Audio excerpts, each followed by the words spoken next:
សូមគោរពជំរាបសួរស្វាគមន៍អ្នកទាំងអស់គ្នាមកកាន់វីដេអូមេរៀនថ្មីទៀតនៃមេរៀន PowerPoint ថ្ងៃនេះខ្ញុំមានវីដេអូមេរៀនមួយចង់បង្ហាញទៅអ្នកទាំងអស់គ្នាទាក់ទងទៅនឹងការ save ឯកសារហ្នឹងហើយទាក់ទងនឹងការ save ឯកសារគឺការ save slide របស់យើងទៅជាឯកសារ PDF ដើម្បីងាយស្រួលក្នុងការបោះពុម្ពអញ្ចឹងយើងដឹងថាទាក់ទងនឹងការធ្វើឯកសារអីយើងត្រូវយល់ដឹងដែរទាក់ទងនឹងការ save ដើម្បីជៀសវាងការចំណាយ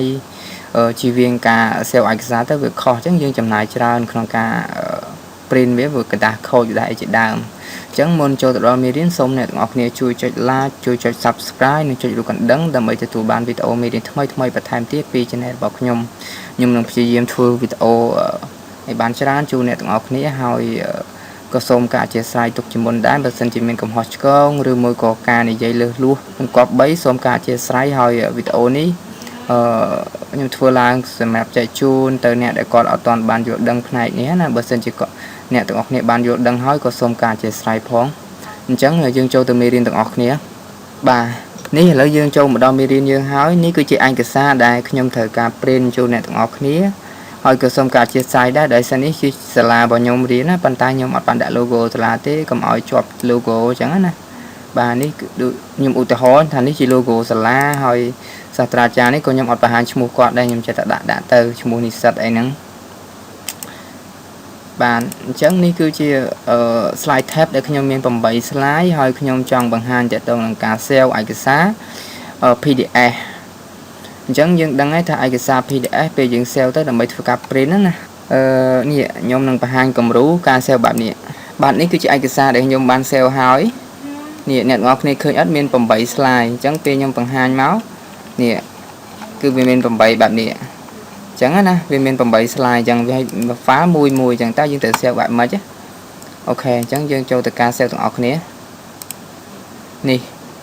អញ្ចឹងយើងចូលមកដល់ file របស់យើងវិញហើយ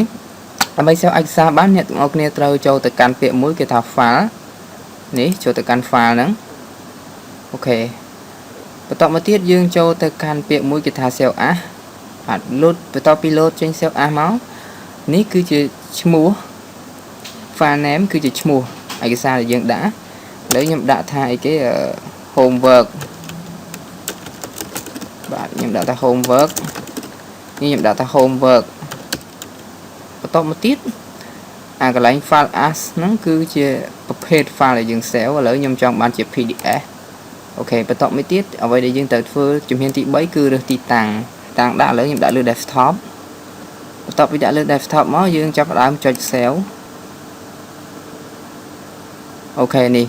ពេលយើងចុច save មកវានឹង load ឲ្យយើងនេះ file យើងបាន save មិញណាឥឡូវខ្ញុំសុំបិទសិន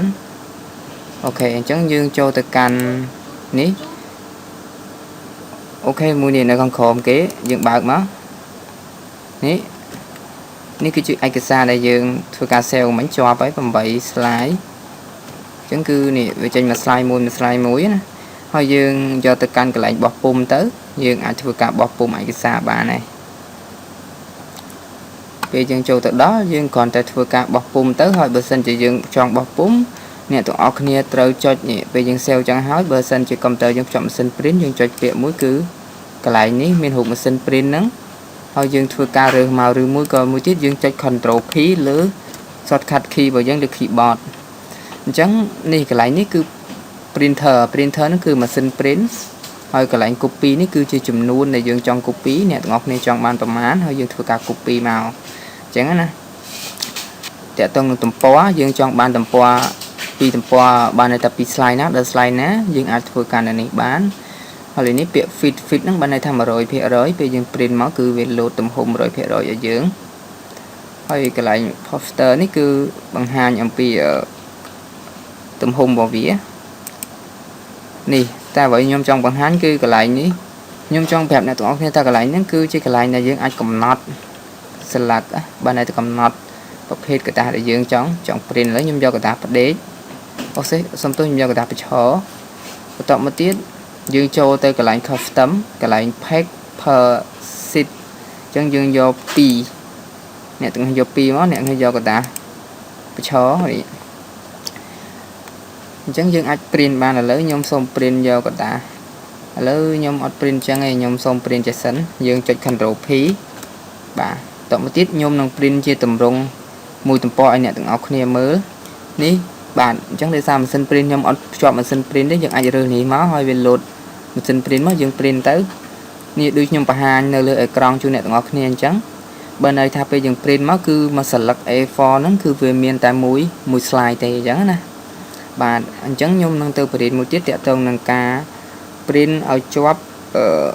ជាกระดาษប្រឈរប៉ុន្តែយើង print នឹងជាกระดาษប្រឈរប៉ុន្តែយើង print ឲ្យបាន2 slide បាទអញ្ចឹងយើងចូលទៅកាន់នេះហើយអ្នកទាំងអស់គ្នាយកពាក្យ2ហ្នឹងប៉ុន្តែយើងយកกระดาษប្រឈរមកហើយយើងចូល custom យើងយក2អូខេ landscape វិញនេះបាទឡើយនេះគឺយើងយក2ហើយនេះយើងយក landscape មកហើយយើងធ្វើការរើសលេខនេះមកនេះដូចអ្នកទាំងអស់គ្នាឃើញអញ្ចឹងពេលដែលយើងចុចបែបនេះហើយយើងគ្រាន់តែចុចពាក្យ print យើងចុចពាក្យ print ទៅគឺវាចេញហើយដូចខ្ញុំបង្ហាញនៅលើអេក្រង់ជូនអ្នកទាំងអស់គ្នាអញ្ចឹងបើន័យថាពេលខ្ញុំ print ទៅគឺវានឹងចេញហើយនឹងតាក់ទងនឹងការ print ឯកសារនៅលើកម្មវិធី PowerPoint ជាលក្ខណៈ slide អញ្ចឹងចាំវីដេអូបន្ទាប់ខ្ញុំនឹងបង្ហាញអ្នកទាំងអស់គ្នាតាក់ទងនឹងការ save ឯកសារជា PDF ជាទម្រង់กระดาษ A4 ដែលយើងអាចបោះពុម្ពជាសភៅបានអញ្ចឹងបាទវីដេអូនេះខ្លីទេមានតែប៉ុណ្្នឹងអរគុណច្រើនសម្រាប់ការតាមដានវីដេអូហើយសូមជូនពរអ្នកទាំងអស់គ្នាសុខភាពល្អសំណាងល្អអរគុណច្រើនសូមគោរពជម្រាបលា